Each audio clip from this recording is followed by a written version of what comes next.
Snap back to the current moment of the in progress combat drop, and I get to sweating and shaking, and I'm gripping my little green army issue bag like no tomorrow. February 27, 2012, Afghanistan.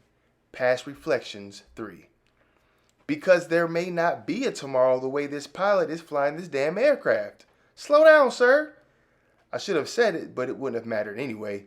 Even if someone heard me, it wouldn't have changed anything, but no one could hear because those planes are loud back there. It's no wonder I suffer from hearing loss in both my ears. So as the drop continues, it seems like it takes an eternity. The time just drags on while I'm clutching my bag in my own attempt to preserve my life when it finally stops. And immediately I start thinking in retrospect how it wasn't that bad at all. This realization is actually the beginning of an attitude I adopted while I was deployed, and at the time, I hadn't realized how important it would be, but more on that later. We finally touched down, and I was officially in Afghanistan. I had made the trip all the way from the United States to this desert wasteland. It wasn't the first time I left the country to go to another, but I had never entered into a place so dramatically before. Flashback to Korea 2 years earlier, and I slept relatively comfortably on a coach class Korean airline. They had us three to a row, and the higher ups got first class, obviously. I would fall asleep and wake up randomly, repositioning myself for comfort and gaze out the window from time to time. Then I would watch the little monitor they had to tell how close we were to Korea and how far away from home we were. The in-flight meal came finally. It was dinner time. I was awoken with joy to get some of this food. I wasn't starving or anything, but the food I saw other people with actually looked really good. I was pleasantly surprised when I took my first bite, and I thought to myself, I can get used to this. It's funny because that was the first time I had taken such a long flight, so I wasn't accustomed to it. But because it was such a nice plane and we had food and flight attendants that were kind and cute, I felt like I was living the good life. I finished my meal and promptly went back to sleep. Holy crap, this flight was long. Am I really still on this plane? I wondered. But throughout the night of drifting in and out of sleep and using what little entertainment I had, I realized it was breakfast time. I looked forward to the meals because they had a Korean twist to them I was not used to. I remember the yogurt was so good and creamy, and the label was written in Hangul, so it was my first taste or sneak peek of what I would be getting during my time in Korea. When we finally landed, it felt so good to get up and stretch out. But it immediately got weird. I couldn't read. I couldn't understand what anything meant, and I didn't even have a passport at the time. It was my first time experiencing a culture shock. It was literally a different world over there. Very exciting, unlike Afghanistan, which was not exciting at all. Flashback to the present, the present moment that's set in the past. You get it, right? Time travel is never easy to explain. Anyway, I get off the plane happy to stretch my, everything, and I take a look around, and you know what I see? Nothing. Just sand and sky. No culture shock. Hell, no culture at all. It was such a large difference in my globetrotting experience. We grab our bags, and guys are walking around pretty chill as if there's no immediate danger. It was really odd. I'm thinking, is it safe to just be standing around like this? But we persisted, and everything was fine. We load up, get in the trucks, and start heading to base where everyone in the armed forces goes before splitting up. This place had a sweet-ass gym, a PX, a military standard that cannot be ignored. It had a green bean coffee, which is the army version of Starbucks. Uncle Sam brand coffee. Then we had a soldier respite center, which for the life of me I can't remember its proper name. Don't worry, I'll remember it, and when I do, I'm going to blurt it out mid-sentence at the most random time, and you'll know exactly what's going on. Prepare yourselves. We had video games, TVs for movies, telephones, and computers. Oh, and snacks. The cool thing about deploying is that people back home actually care enough about you to send you, yes you, nameless, faceless, random soldier, a care package full of goodies you may want or need. Candy, cookies, socks, blankets, etc. All kinds of stuff. As a matter of fact, I have a blanket that someone sent to me even now. The program is called Socks for Soldiers, and I sleep with that small blanket even still. I really needed it because it got cold at night. So we are in this base and it's safe, and I'm thinking this can't be the extent of it because this is still pretty awesome even for Afghan land. The DFAC was huge. There was no limit to the amount of food you could eat. There was not much to do besides eat and work out and check out the bazaar if you felt like walking all that way. Oh, and there was even a bar type place that had near beer, I think. Come to think of it, that place was one of the British soldiers' hangouts. This particular area had armies from all over the world where they're joined together, so the variety was vast. We would go to the little shops and stock up on candy and snacks because, again, what else is there to do? After staying at this place for a while, eventually we headed off to the next drop off point. The thing about these deployments is that you have so many locations to visit before you can finally unpack and stop moving around. It's like the equivalent to traveling out of state for a few days to go to the wedding and you're living out of your suitcase. Then after the wedding, you go to your old friend's place and visit there for a few days too, and you're just like, I want to go home so I can permanently unpack. And if you're the type to travel and unpack all your stuff into hotel dressers, don't be cheeky. Who are you trying to impress? So we packed up and headed to the next place, and this time, instead of bunkers to sleep in, we slept in these Connex shipping container hybrids, fused into an apartment building like structure. I was hoping this would be our final stop, but no, only some. I knew it wasn't the final stop for me because this place had a defect as well with civilian cooks. So we got our rooms, and let me tell you, if you don't know already, people are different. We are raised different and taught things that vary in importance from family to family. But if there is one thing that every family should teach is the importance of hygiene. Oh my God. I had the worst possible temporary roommate ever. Why? Why do I hold on so firmly to the shortest ends of the proverbial stick? Okay, this dude who I shall officially dub as Specialist Smelly. Not to protect his privacy because I couldn't care less about his, frankly, but because I don't remember his real name and Smelly is much more fitting due to his condition. So Smelly likes to leave his stuff sitting out. Whatever, it's cool. This ain't a permanent situation and we have to get a feel for one another as roomies. But as the day goes on, I notice a persistent odor that has been steadily growing that is not being cleansed. I know it's not me because I shower daily and wash my socks. See, when I was a boy, my mother bathed me daily. Love you, mommy. And because of that habit-forming routine, it is something I deemed necessary to bring into my adult life, mainly to attract a mate, but the why is not important here. So I wouldn't offend the people in close proximity with my body odor. Smelly didn't value the same lessons I did, and it showed, smelled. See, now here's the thing that pissed me off. I arrived with 4 other fellow cooks, and we would always stick together. How did I get stuck with Smelly? There was Lambo, Cheery, Remy, and Quartz. Yes, their names are password protected, so I had to edit them or redact them. I figured you would rather read a code name versus a black bar. Cheery comes up to my room just to shoot the breeze and catches a big old whiff. He knows it isn't me, but I make sure he knows it isn't me. As time goes on, other people are noticing how bad our room is smelling, and another wave of fury hits me because check out what Smelly does. Sergeant A. Unholy shit, Smelly! Your room smells awful. Specialist Smelly responds swiftly with the whole audacity of his white privilege and says, That's not me, that's Freeman. I was livid. You do not understand. It's one thing to do something embarrassing by accident and try to blame it on someone else in the moment so you don't feel as bad. You know, because in that moment someone caught you and it's just super embarrassing. I get it. But choosing not to bathe on a daily basis and then saying the smell emanating from every orifice of your body and personal effects is coming from me is a declaration of war. Hashtag no Switzerland. If you're going to be a slob, own that shit. I wanted to choke him out in his sleep, but also didn't want to get slime, goop, and leftover Cheeto dust on my fingers, so I refrained. You might be thinking, well, Johnny, you blamed it on him just as easily as he blamed it on you, so what's the difference? How are you right and he's wrong? I'm glad you brought that up, Susan. Allow me to explain in nigh painstaking detail. Have you ever had a lactose intolerant friend eat an entire half-gallon of cookie dough ice cream and then fart in a bag with disgusting force, seal it, tell you to open it and breathe deep? Neither have I, but that man is what I imagined that would smell like.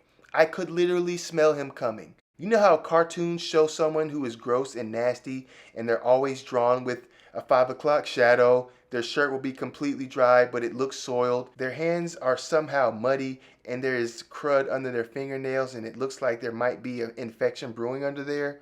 That was his norm. Not only did he have all the physical tales, but also he had one of the worst army habits these young soldiers learn: dip, chewing tobacco, skull, red man, whatever you want to call it, he was chewing it. Always carrying around empty water bottles that he didn't even drink, just to spit his nasty tobacco saliva into it. He was that guy. All of the telltale signs were in him, while I displayed none of the above. So that's why, Susan. That is why. Whew. I feel a little bit better getting it off my chest, but don't come for me again with those baseless accusations, Susan, or we gonna have some problems. February 27, 2012. Afghanistan. Past Reflections 4. So the thing with Smelly is going on until we finally leave, but there are other little moments that are good or interesting, eye-opening, and even saddening. You see, I didn't like one of the guys in my little group prior to this deployment. Cheery was very strange to me, made a lot of very disturbing jokes that made me super uncomfortable, and I avoided speaking to him 100% of the time if I could help it. Actually, avoiding people and staying to myself was kind of a reoccurring theme throughout my time in the military. No one understood me, a young, decently handsome, 6 out of 10, man who likes to read books and play video games in the comfort and quiet of his own barracks room. I did not enjoy clubs, chasing after every attractive woman I could see and making it my life goal to sleep with as many of said women as possible. My idea of fun consisted of getting a group of like-minded people together and busting out the Nintendo Wii to play Super Mario Bros. With up to 4 players. That's a dream that I have never accomplished, which is sad because it should be pretty simple. My existence was the antithesis of pretty much all the guys in close proximity, and how can you make male friends when they're so different to the point where your interaction makes you want to steadily escape? Cheery liked going clubbing, flirting with every woman on the planet, etc. Once he had actually flirted with a civilian woman there, and they started dating. They were expecting their first child together and ended up getting married before we left. Now here's the part that messed me up when I heard it. As we were sitting in the rooms just chilling after dinner chow, or maybe it was early morning before breakfast chow, the point is that it was dark outside. We were just talking and he was going through his things and he finds a note from his new wife. He reads it aloud, and it is an expression of her love to him along with well wishes. It was a bit cheesy, but maybe that was just because I was super single and bitter. But the part that bothered me is what he said next. He saw the note and felt a bit remorseful because the very next day after they got married, he was off sleeping with some other woman. Now, normally something like this would have floored me because I have never understood why men who take the vow of marriage and put no effort into actually maintaining that vow. This was a pretty common theme in the military, unfortunately, so I had grown accustomed to hearing and seeing stuff like this all the time. I just sat there, emotionless, likely judging his actions but keeping it to myself. It wouldn't have mattered what I thought about his actions anyway. I don't fight for people's attention, so they don't tend to listen to me. That's fine. Ultimately, only I can affect my life anyway, and nothing I say can help you unless you heed me. But regardless of Cheery's infidelity, I still fostered a friendship because we all needed it. We were all heading into the unknown except for Quartz and Remy, who had previous deployment experience, but they were in Iraq. And Iraq got pretty nice as the years went by. Big dining facilities and fast food restaurants. It was basically a small city on base. Afghanistan was a desolate wasteland by comparison. Quartz was kind of the odd man out. He was the one white guy that was with us in our group of cooks. You see, in the old army, black people were only allowed to join the military with certain jobs. Cooking, laundry, and supply, I think, fell into that category. The Quartermaster Corps. So there has always been a majority of black cooks and few of anyone else. I remember he would always tell me stories about his crazy ex-wife and the things she would demand of him even though he was on the other side of the planet. One time she was complaining about how hungry she was, and he was just like, well, go get some food, what the hell? And she refused or couldn't do it for whatever reason, so he went from online to Papa John's and ordered her some pizzas from Iraq. It was the most absurd thing I had ever heard at the time. He was a better man than I. I don't understand why he was still communicating with his ex when they had no children together or anything to maintain after their split. I would have let her ass starve, I think. He was always complaining about something, though. Not that I could blame him, but I had been learning too much about energy you put off and what you receive in return from that energy, so I had been staying away from spewing out negative comments and lamenting as much as I could, because it does you no good. It's actually only harmful. That's part of the reason I think I made it through my deployment as well as I did, because boy, could I have complained about some stuff. Fret not, I'll share when the time is right. Lambo was a pretty chill dude, a lot younger than I was, but a cool guy. He was quiet and made faces that were always pretty funny to me. He was from the South like a lot of the guys I was around, but his accent wasn't too thick. By this time, I had been so immersed in the Southern twang that I could understand it pretty fluently. Quick side note, when I was in basic training, there was this guy, Black Evans. We called him that because there was two Evans, and you guessed it, the other one was white.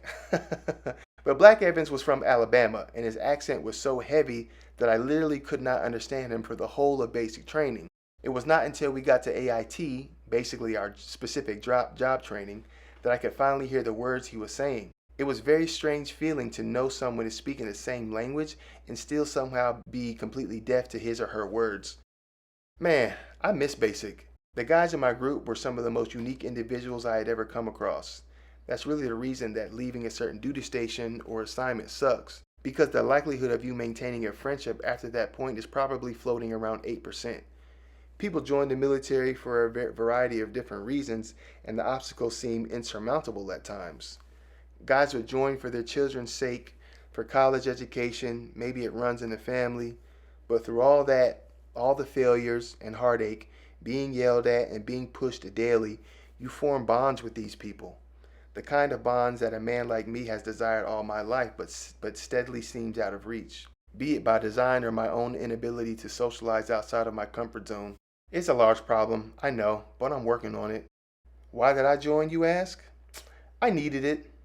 I needed it, Jeff. I needed the shock. I needed to do something so different that it would force me to grow. Had I not joined, I honestly couldn't tell you what I would be doing right now. That shock afforded me some much needed exposure to things I would have never considered, and also helped me to grow out of my naivete. Showed me what hard work in some of its highest levels looks like, felt like, and what it can do to your mind. A large portion of my mental toughness was born only because I was a soldier. Sometimes when I gaze out into the world, I wonder why the hell we are complaining about certain things. I don't really like to admit it, but it changed me, Jeff.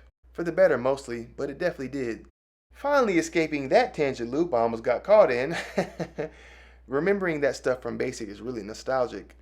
It is so easy to be unaware of the defining moments in our lives when we are currently in those moments. I believe that's why stopping to smell the roses and just to look intently at where you are and what you are doing is so important, lest you drift aimlessly for years at a time in stagnation and slow mental necrosis.